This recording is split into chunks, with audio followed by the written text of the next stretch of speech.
kebetulan hari ini 16 Juni berkesempatan hadir ke PT Harita Harta Nusantara. Alhamdulillah saya bersama Ustaz Dedi Virus dan Aco dari Jakarta bertiga berkunjung ke pabrik, ketemu dengan Patio, kepala produksi. Nanti kita akan tanya-tanya bagaimana proses air away dari mata air sampai dengan terkemas dan sampai ke Jakarta dan bermanfaat bagi banyak orang. Sebelah saya ada Patio. Patio, ya, bisa bercerita sedikit bagaimana air away sampai kepada industri dan sampai kepada masyarakat dan bermanfaat bagi masyarakat. Ya, baik, terima kasih Pak Umdah. Baik, saya ucapkan selamat datang buat Pak Umdah dan rekan-rekan. Saya di sini mewakili perusahaan akan sedikit memberikan penjelasan seperti apa sih OW itu, keunggulannya apa, prosesnya seperti apa. Yang pertama kita harus tahu itu keunggulan OW. Jadi apa sih bedanya OW dengan air yang lain? Kita ada 3 keunggulan yang memang benar-benar kita utamakan. Yang pertama ada air murni, yang kedua adalah air aktif, kemudian yang ketiga oksigen tinggi. Nah, ini 3-tiganya ini diproses di sini semua karena dari bahan baku kandungan mineral dan lain sebagainya masih banyak. Belum murni, belum aktif, dan oksigennya sudah ada karena air itu pasti ada oksigen. Tapi kandungannya hanya batas bawaan air saja. Oke. Untuk prosesnya kita ambil dari Pegunungan Lawu untuk bahan baku airnya. Dari Kemuning. Kita ambil dari sana kemudian dikirim dengan tangki yang seperti kita ketahui biasanya masuk ke beberapa isi ulang. Nah, setelah sampai di sini itu ditampung dulu, kemudian proses pertama dari bahan baku itu adalah untuk disterilisasi atau membunuh bakteri dengan O3 atau ozon, dimix dengan ozon. Kemudian setelah itu baru masuk ke water treatment atau proses air. Di situ melalui beberapa filtrasi sampai dengan, kalau di sini ada 3 filtrasi. Kemudian pertama kali kualitas yang kita ambil adalah murni dulu. Jadi 3 kualitas untuk air OW yaitu murni, aktif, dan oksigen tinggi. Ini sudah sesuai urutannya. Pertama adalah murni dulu. Murni itu adalah tanpa kandungan mineral anorganik. Jadi kandungan zat padat terlarut atau TDS-nya itu sangat tipis atau sangat sedikit, bahkan sampai 0 ataupun 1. Nah, di sini maksud dari pembuangan mineral itu adalah mineral anorganik saja yang kita buang. Jadi mineral yang tergantung dari air. Kalau biasanya kita ambil dari Karanganyar, itu paling tinggi mineralnya adalah sulfur dan kapur. Karena dari mereka adalah daerah pegunungan. Wajar sulfur dan kapur sangat tinggi. Di sini kita habiskan mineral-mineral itu sampai dengan kondisi TDS 0. Oke, setelah dari murni, baru masuk lagi proses selanjutnya yaitu sterilisasi lagi, yaitu dengan ozon lagi.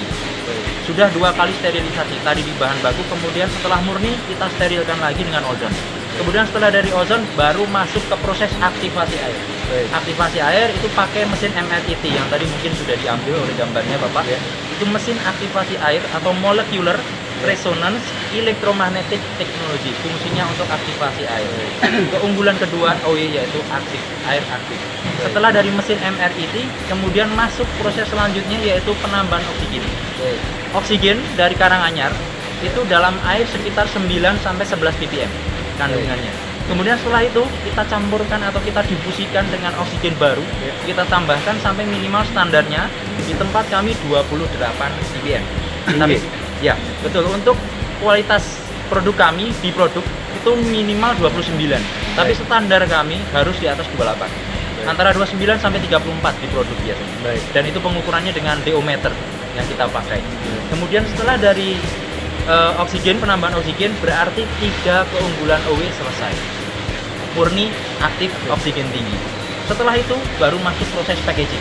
Packaging seperti yang di belakang kita ini, mulai dari botol, pengisian, tutup, kemudian termasuk expired date ataupun kadaluarsa, kemudian pemasangan label, pemasangan segel, pemasangan kardus, dan PVC.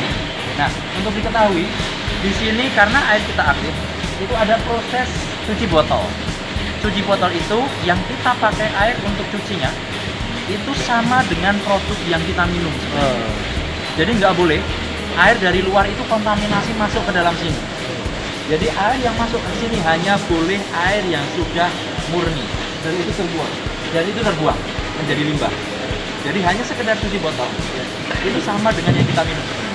2 kali jadi ya, betul. Hanya untuk menjaga kualitas supaya tidak ada kontaminasi dengan produk lain. Kemudian kita lihat produknya itu juga kita lindungi dengan PVC atau plastik.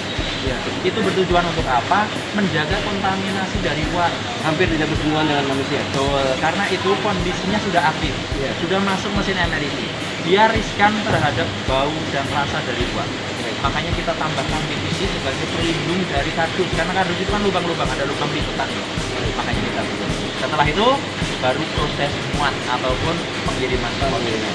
Sedikit saja untuk prosesnya, tapi memang secara garis besar simpel penyaringan, tapi ada beberapa poin. Sedikit lagi barangkali Pak Tio, dalam satu hari berapa kapasitas produksi untuk industri? Untuk botol kita kapasitasnya 6.000 sampai 7.000 botol per jam. Itu tinggal kita kalikan. Saat ini kita berjalan satu shift. Kedepannya sekitar minggu depan, tengah minggu depan, itu kita akan mulai berjalan 2 shift. Dan akan terus ada penambahan produksi untuk memenuhi kebutuhan. Ya, hari ini juga Bapak nanti bisa lihat di depan ada pembangunan gudang baru. Itu untuk bertujuan meningkatkan kapasitas produksi kami. Yes.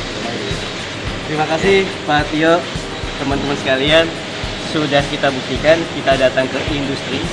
Jadi tidak salah teman-teman berada di bisnis OE288 sebagai distributor ya. Kenapa?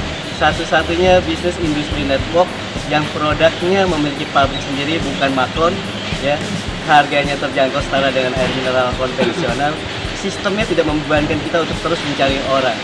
Jadi dari repeat ordernya dapat harga lebih murah, dari repeat ordernya menciptakan poin-poin bonus-bonus yang dapat Bapak Ibu rasakan. Saya dengan Home Samalisi dan tim dari Jakarta, semoga kita bersama-sama bisa sukses berjamaah. Salam OE. Yes. Yes.